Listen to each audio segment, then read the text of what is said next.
That night, the sky over Ouagadougou hung heavy, wrapped in a curtain of darkness. At the gates of the presidential compound, guards stood firm, eyes scanning the world beyond the steel fence. Everyone believed the greatest danger lurked outside. Hidden enemies, shadowy mercenaries ready to strike. But they were wrong. The danger wasn't out there. It was already inside. In his study, President Ibrahim Traoré closed a classified dossier, the dim yellow lamp casting a tired glow over the desk. The report spoke of plots whispered across the border in Abidjan, rumors of French interference, yet nothing concrete. He rubbed his temples, sighed, and rose from his chair. The private corridor to his quarters was unnervingly quiet. No aides, no distant radio chatter, too still. And then, from the shadows, a familiar figure emerged. "Late night, cousin?" Ibrahim asked with a faint smile, surprised to see Yacouba Traoré, his blood relative and one of his most trusted men. "Couldn't sleep," Yacouba replied easily. "Figured I'd stay close. Things feel off." Ibrahim nodded, reassured. After all, this was the man who had fought beside him in muddy trenches, shared scraps of bread in the forest, bandaged wounds under heavy fire, family, brother in arms. Who could be more loyal than that? They walked side by side under the dim corridor lights, unaware that death was pacing quietly alongside them.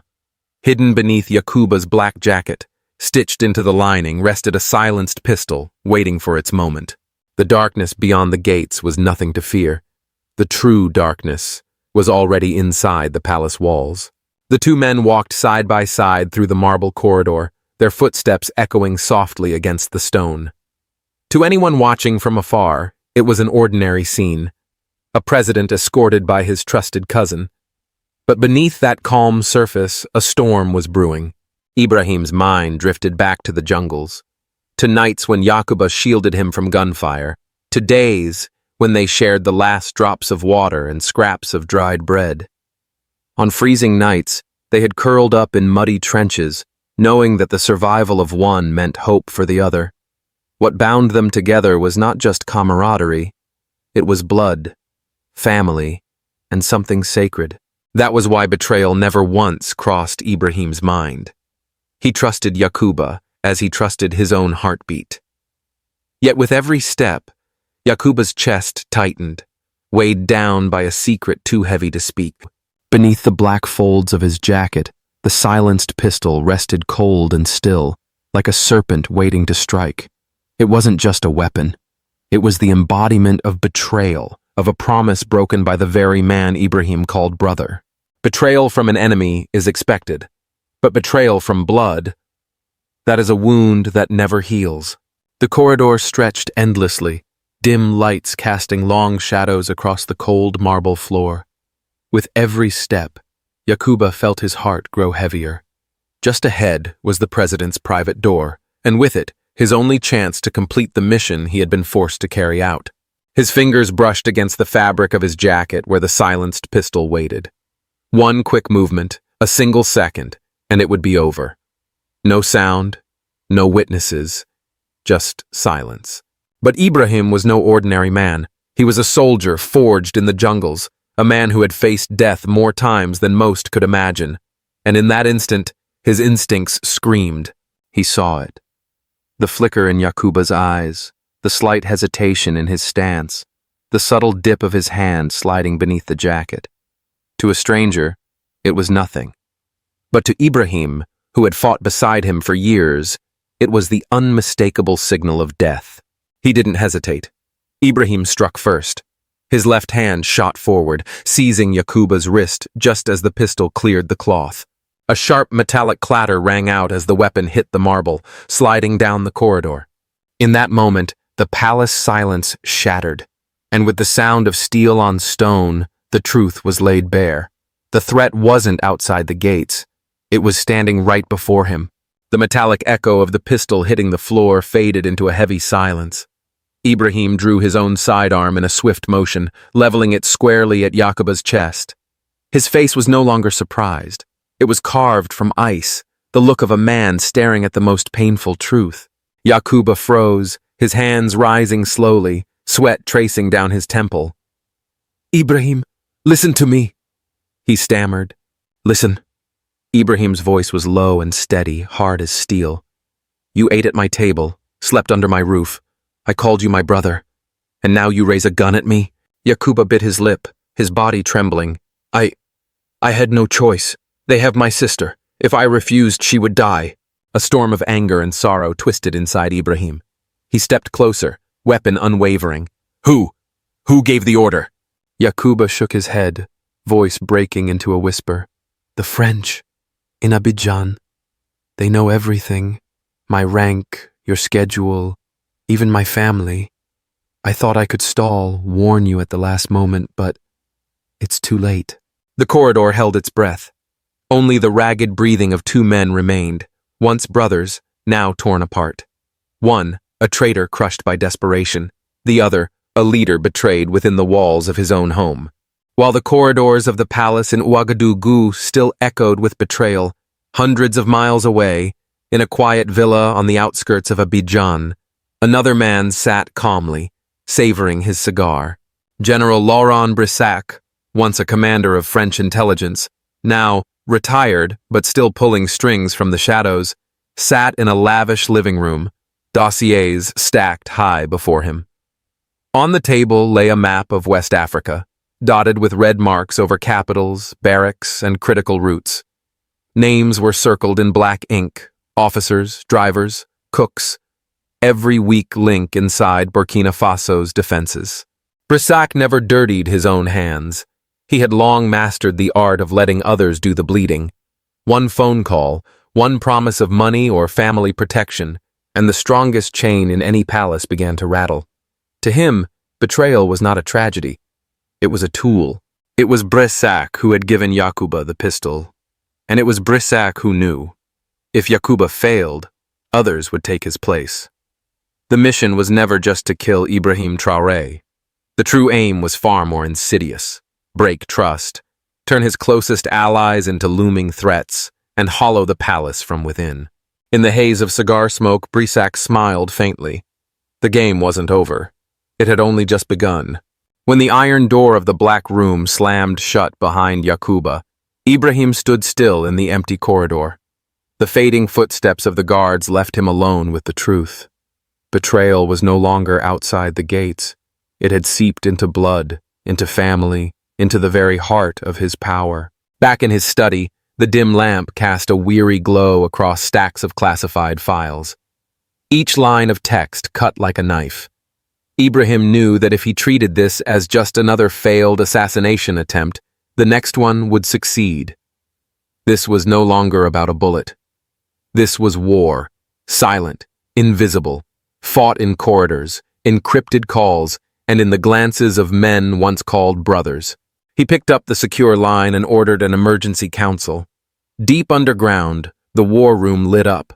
Maps and screens illuminated the walls, tracing networks of communication, personnel rosters, and access logs from the night's betrayal. The air was taut, every eye fixed on him.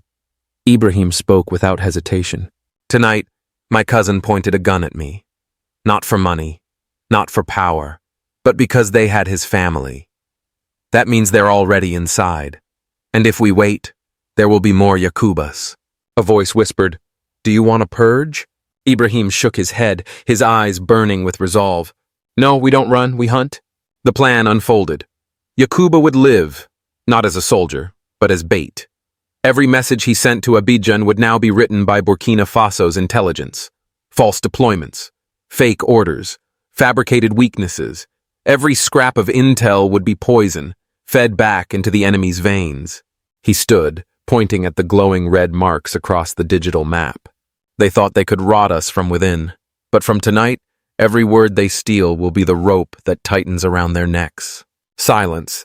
Then, nods. The council agreed. That night, no one left the palace.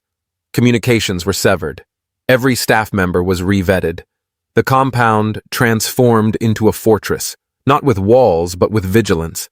Above ground, Ouagadougou slept under the moonlight. But beneath it, in the hidden chambers of power, a new war had begun. A war in the shadows, where no bullet flew, Yet every word, every message, every handshake could decide the fate of a nation. The next morning, sunlight spilled across the windows of the presidential palace, but it brought no peace. The air was heavy, the silence sharp. People moved quietly through the halls, eyes downcast, as though the ghost of betrayal stalked every corridor. In the underground war room, a new report was placed on Ibrahim's desk. Another name, another blow. Moussa Traoré, his cousin, the man who had driven his convoy for years, the silent figure behind the wheel, the one no one ever questioned. The words hit Ibrahim like a blade to the chest. Yakuba's betrayal was already enough to bleed him dry. But Moussa? The man who had guided him safely through countless roads, who had waited patiently for hours while Ibrahim fulfilled his duties. Now he, too, was under suspicion. Ibrahim stared at the photo clipped to the file. A calm face. Quiet. Loyal. Family. For years, he had considered Moussa part of the palace household, part of the circle closest to him. If even Moussa could not be trusted, then who was left? A counselor's whisper cut through the silence. If he gives them your motorcade routes, you will never be safe. Ibrahim's fist clenched, veins rising across his hand. He said nothing. He didn't need to. He knew the enemy's plan now. It wasn't just about killing him. It was about breaking him, twisting every bond of blood into a dagger aimed at his heart. Blood ties had turned into suspicion, and suspicion could kill a man faster than any bullet. In the days that followed, the palace felt like a pressure cooker. Every glance, every step, every whisper was shadowed by suspicion. Trust had become fragile, and suspicion threatened to consume them all. Ibrahim knew the danger. If doubt spread unchecked, the enemy had already won without firing a single bullet. He needed a move not of defense, but of offense. A move that would turn betrayal itself into a weapon. In the underground council, Ibrahim delivered a decision that left his advisors stunned. Yakuba and Moussa would not be removed. Instead, they would continue in their roles. One advisor protested, "Sir, that's too dangerous. If they keep feeding information to the enemy, we expose ourselves entirely." Ibrahim's voice cut through the room, sharp as steel. They will feed them information, but not their truth, our truth. The plan had a code name: Black Mirror. Yakuba and Moussa would become conduits of disinformation, transmitting carefully crafted lies, false routes, fake security blueprints, even fabricated rivalries within the military. Every piece of intel would be designed to look real enough to trust, but false enough to lead the enemy straight into a trap. On a rainy night, Yakuba sat in an isolated cell, a coded transmitter placed in front of him. An intelligence officer slid across a prepared message. Yakuba's eyes lingered on the words, torn by guilt and despair. But he had no choice. The signal was sent. Miles away in Abidjan, enemy handlers read the report with satisfaction, unaware they had swallowed bait. Behind a one-way glass, Ibrahim watched. He knew the risk of this game. But he also knew the truth. Only by turning pain into a counterstrike could he reclaim the initiative. Betrayal was no longer a dagger at his throat. It had become an arrow aimed back at the enemy's heart. In the weeks that followed, Operation Black Mirror ran smoothly. False leaks flowed steadily, each one a breadcrumb leading the enemy deeper into the trap. In Abidjan, General Brissac grew confident, convinced he was tightening the noose around Ibrahim. He believed the president was isolated, his defenses fractured, his palace riddled with vulnerabilities. But what Brissac never realized was that every weakness he saw was an illusion carefully painted by Ibrahim himself. One moonless night, on Burkina Faso's southern border, a squad of French-backed mercenaries slipped quietly across. They carried what they thought was gold, precise orders, maps of unguarded routes, the perfect path to strike at the nation's heart. But as they stepped into what they believed to be a blind spot, the night exploded with light.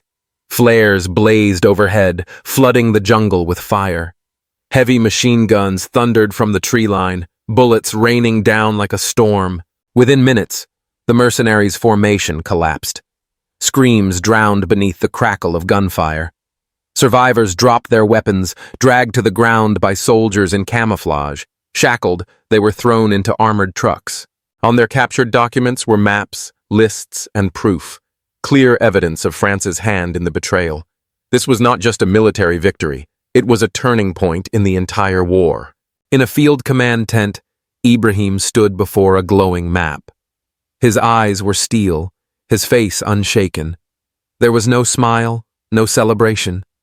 He knew this was only one battle in a war that had just begun. But tonight, the balance had shifted. From hunted, he had become the hunter. Reports came in rapid fire. Prisoners secured, documents captured, we have evidence. Ibrahim nodded, his voice deep, steady, commanding. Spread the word, let the world see, Burkina Faso will not kneel. The next day, Ouagadougou erupted. News of the ambush swept through every street, then across borders, echoing across Africa. Newspapers carried blazing headlines. Burkina Faso crushes foreign plot, proof of French involvement exposed. In the capital's central square, tens of thousands gathered. Flags of red, green, and gold waved in the wind. Voices thundered as one. Burkina Faso, dignity, Traore! On the high podium before the palace, Ibrahim Traoré appeared in full military uniform, his red beret set firmly on his head. He did not walk like a politician, but like a soldier marching to battle, shoulders squared, eyes burning, each step deliberate. When the microphone crackled to life, silence swept across the square. Then, his voice rang out, deep, steady, each word striking like a hammer. Last night, the enemy reached into our very blood. They turned brothers into traitors, family into daggers at our throat. But today, that hand has been severed. The crowd roared, but Ibrahim raised his hand for silence. His voice carried again, stronger, sharper. We have proof. The world has seen. Burkina Faso is not alone. Africa is not alone. And from this day forward, no one decides our destiny but us. He paused, scanning the sea of faces before delivering the final blow, thunder in his tone. They wanted us to kneel, but let the world hear this. Burkina Faso will never kneel. The crowd erupted, a wave of voices shaking the ground, echoing down streets, swelling into a song of freedom. In that moment, it was not only Burkina Faso that stood tall, it was an entire continent rising with him.